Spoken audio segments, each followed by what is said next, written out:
It's going to be okay. We can get through this together. When everything in your life starts to go wrong at the same time, your health, your happiness, your home, it's easy to blame fate. But what if fate had nothing to do with it? Sit down, relax, and grab your popcorn. As we dive into a story of love, envy, and the hidden battle between peace and bitterness. Daniel and Rita's marriage began with hope, the kind that glows bright even when your pocket is empty. They were not poor enough to beg, yet not comfortable enough to rest. Every day was a balance between bills and survival. They lived in a cramped single room at the back of a noisy compound in Mushin, the kind of place where life pressed close. The walls were stained from years of rain. The zinc roof clicked at night like teeth chattering in the cold, and the corridor smelled of palm oil and kerosene. Children screamed through the passage, kicking buckets over. Quarrels broke out like evening announcements. Sometimes, Rita pressed her hands against her ears to drown the noise and whispered, "God, just a little peace before this baby comes." Daniel tried to make it work. Every morning he rose before dawn, ironed his only good shirt with a charcoal iron, and hurried off to the bank where he worked as a junior staff. His pay was small but steady, a fragile promise of progress. Rita stayed home, heavily pregnant, folding donated baby clothes and humming softly to her unborn child. The doctor said she was due soon. She marked the days with quiet hope. Then one evening, Daniel returned with something like light in his eyes. He dropped his worn leather bag on the shaky chair and pulled out an envelope. "Rita," he said, trying to keep his voice calm, "they promoted me." Rita froze. "Promotion?" He nodded, smiling. "A little raise. But enough to move us out of this place." Her eyes filled with tears. She clutched her belly and whispered, "God has remembered us." That weekend, they began their house hunt. Anyone who has searched for an apartment in Lagos knows it's a full-time job mixed with heartbreak. Agents demanded inspection fees for houses that smelled of rot. Some flats were neat but cost more than Daniel's whole salary. Others were affordable but buried deep inside streets where even sunlight seemed afraid to enter. Rita followed Daniel under the hot sun, her feet swelling, her patience thinning. "Daniel, what if we don't find anything before the baby comes?" "We will," he reassured her, though worry sat heavy behind his smile. 2 weeks passed. Still nothing. Then, one quiet evening, Daniel saw a signboard nailed to a small tree on a calm street in Saoulier, "To let, a 2-bedroom flat." The compound looked different, quiet, clean, freshly painted. The gate was green, flowers lined the entrance, and there was no noise, no crowd. It looked like peace. He quickly copied the number and rushed home to show Rita. The next day, they met the landlady, Madame Clara, soft-faced, slightly plump, and dressed neatly in black wrapper and blouse. Her smile was wide, her tone gentle, her eyes steady. "Young couple?" she said warmly. "Good. I like peaceful people. My only rule, no noise, no fighting, no trouble. Respect the compound and you will enjoy." Her calmness felt refreshing. She led them upstairs to see the flat, 2 clean rooms, a sitting area, a small kitchen with cabinets. The rent she mentioned sounded too good to be true. Daniel blinked. "Are you sure, Ma? It's quite affordable." She smiled. "I don't chase money. I prefer good tenants." Rita squeezed her husband's hand. "This is the one," she whispered. Within days, they paid and signed the papers. Madame Clara even offered them her own truck to help with moving their things. "Don't stress," she said kindly. "You're like my children now." The following week, they moved in. Rita smiled for the first time in months as she arranged their few belongings, a borrowed fan, 2 plastic chairs, their small gas cooker. The flat smelled of fresh paint and lavender soap. As she hung the curtains, Daniel looked around and whispered, "Can you feel it? Peace." Rita nodded, tears glistening in her eyes. "After all the struggle. This finally feels like home." Outside, Madame Clara stood on her veranda, watching them with that same soft smile. "Welcome to my compound," she said. And to Daniel and Rita, she looked like an angel, the answer to a year of prayers. But angels, too, can wear masks, and behind her kind eyes, something colder waited, patient, silent, watching for the perfect time to strike. The first night in the new apartment felt like a miracle. The ceiling fan hummed quietly without rattling, the windows let in soft air, and for the first time in months, Rita slept without hearing quarrels through thin walls. Daniel lay beside her, whispering, "We finally made it." In that moment, life felt new. The next morning came with a soft knock at the door. Rita opened it to find Madame Clara standing there, holding a small flask of steaming food. "My daughter," she said warmly, "I cooked beans. You must be tired from the move yesterday. Eat something good this morning." Rita smiled, touched. "Thank you, Ma. You're too kind." Madame Clara's face lit up. A landlady must care for her tenants. That's how peace lasts. The beans tasted perfect, rich, soft, seasoned with palm oil and crayfish. When Daniel came home that evening, Rita told him everything. "Imagine, she cooked for us herself," Rita said, smiling. Daniel nodded. "We prayed for a good place, and God gave us a kind landlady. Maybe our luck is changing." From that day, Madame Clara became like family. She knocked politely every morning to check on Rita. Sometimes she brought fruit, sometimes soup. She always spoke softly, calling Rita my daughter and offering gentle advice. "Don't lift heavy things. Rest in the afternoon. Your husband is trying. Don't stress him with small complaints. Eat well. The baby will thank you." Rita began to rely on her company. It was comforting to have another woman's presence while Daniel was at work. When her mother called from the village, Rita said proudly, "Our landlady is so kind, Mama. She treats me like her own child." Her mother laughed. "That's rare in Lagos. You're blessed." But blessings sometimes hide lessons. As weeks passed, Rita began to notice small things, harmless at first, but odd enough to stir unease. The day Daniel brought home a new standing fan, Madame Clara stopped by as usual. Her smile faltered when she saw the fan. "Ah, new fan?" she asked, her tone light. "Yes, Ma," Rita said, smiling proudly. "Daniel bought it for me. The heat was too much."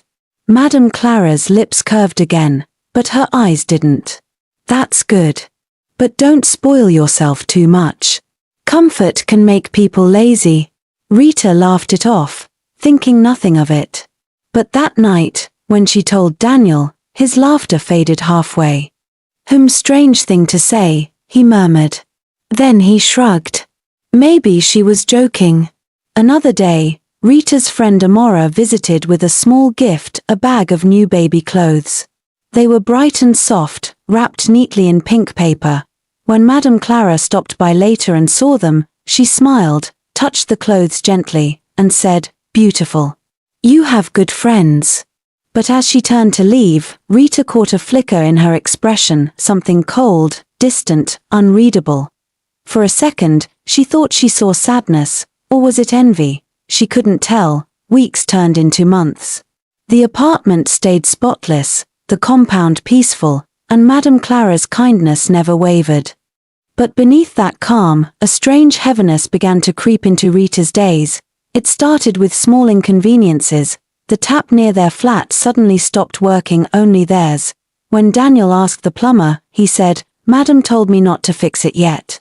Then one morning, Rita overheard two neighbors whispering by the gate. "That woman upstairs. She's nice at first," one said. The other replied, "Until you start doing well. Then her true face shows." Rita froze, her heart pounding. Were they talking about Madame Clara? She wanted to ask, but their voices dropped the moment they saw her. That evening, when she told Daniel, he chuckled uneasily. Maybe they were gossiping. "You know Lagos people." "Maybe," Rita said quietly, but she couldn't shake the feeling. As her pregnancy entered its 9th month, Rita's body grew tired. Yet Madame Clara remained her daily companion, bringing food, checking on her, sitting close and talking about life. "You're lucky," she said one afternoon, peeling oranges for her. "Some women never have peace in marriage. Some men leave when their wives get pregnant." Rita smiled softly. "Daniel is different. He's patient." Madame Clara looked at her for a long moment before replying. Let's hope he stays that way." Rita laughed nervously. "He will." But as Madame Clara turned to leave, her words lingered like smoke, "Let's hope." That night, while Daniel slept, Rita lay awake staring at the ceiling.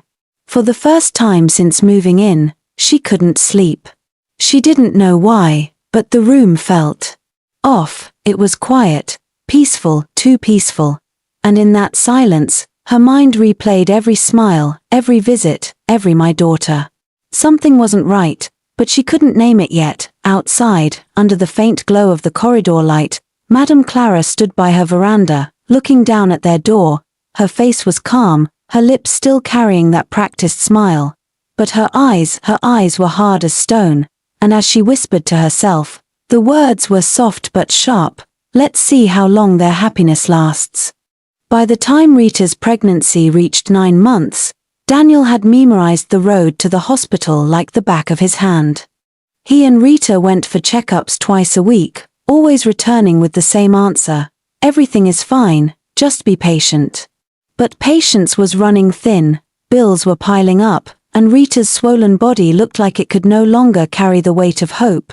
Still, every morning, Madame Clara knocked gently, just as she always did. "Good morning, my daughter," she'd say. "How are you feeling today?" But her visits no longer felt comforting, they felt crowded, like she was inside their lives too much.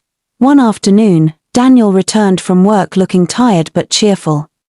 "I bought a small generator," he said. "So you won't stay in the dark when power goes off." Rita's eyes widened. "Ah, Daniel. God bless you." They were laughing when the knock came, sharp and familiar. Rita opened the door. Madame Clara stood there, smiling as always. Her eyes quickly scanned the small generator. "Ah, new gen?" she said softly. "Yes, Ma," Rita replied. "Daniel just bought it." Madame Clara nodded slowly. "That's good. But you know, generators cause trouble in compounds. The smoke, the noise. I don't like Warala." Daniel stood up quickly. "Don't worry, Ma. I'll only run it briefly at night." Her smile tightened. "Okay. Just make sure it doesn't disturb anyone."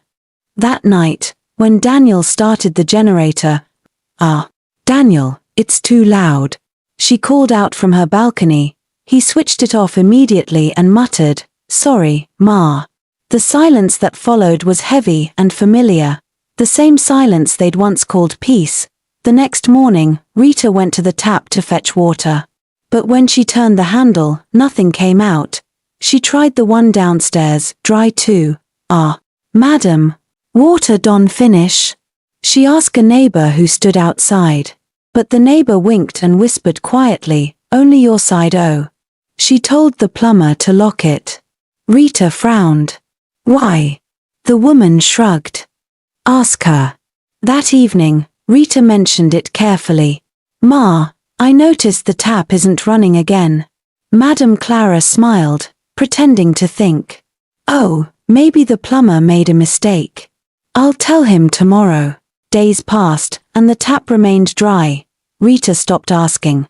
Sometimes, Daniel would come home from work and find Madame Clara sitting on a chair outside, talking to a neighbor.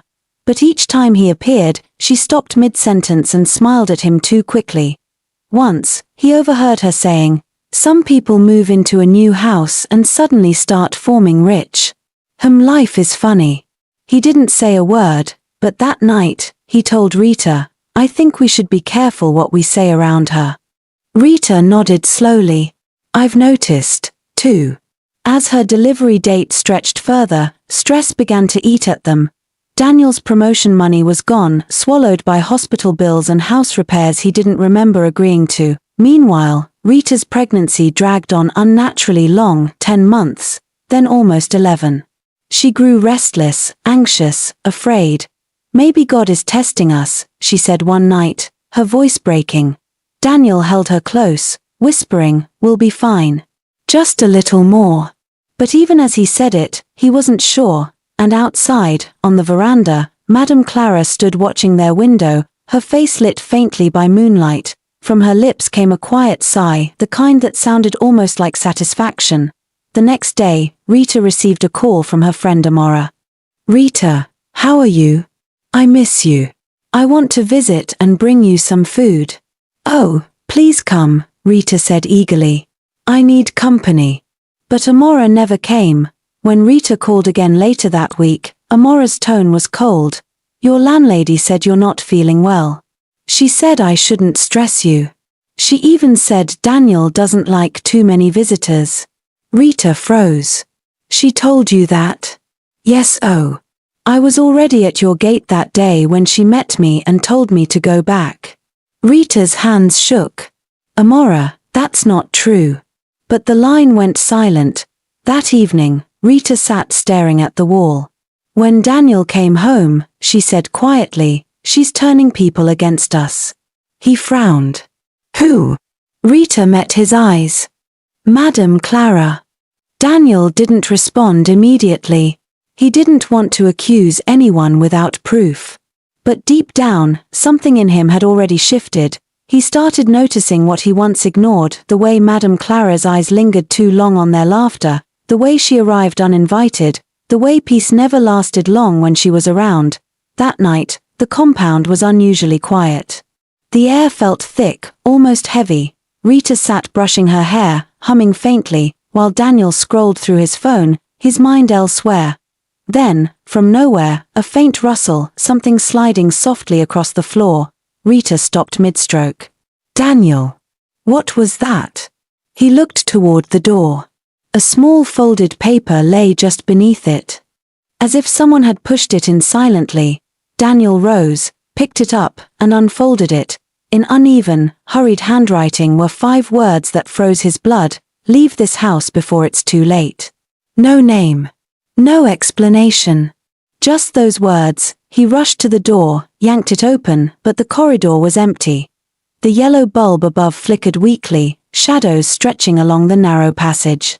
No movement, no footsteps, only silence. He stepped out, looked both ways, nothing. When he turned back, Rita was standing at the door, trembling. "Daniel." "Who sent it?" she whispered. He stared at the paper again, heart pounding. "I don't know," he said quietly. "But whoever it is, they don't want us here." He locked the door slowly. The sound of the latch echoed through the still night. Outside, unseen, someone stood in the darkness of the veranda watching their window without blinking.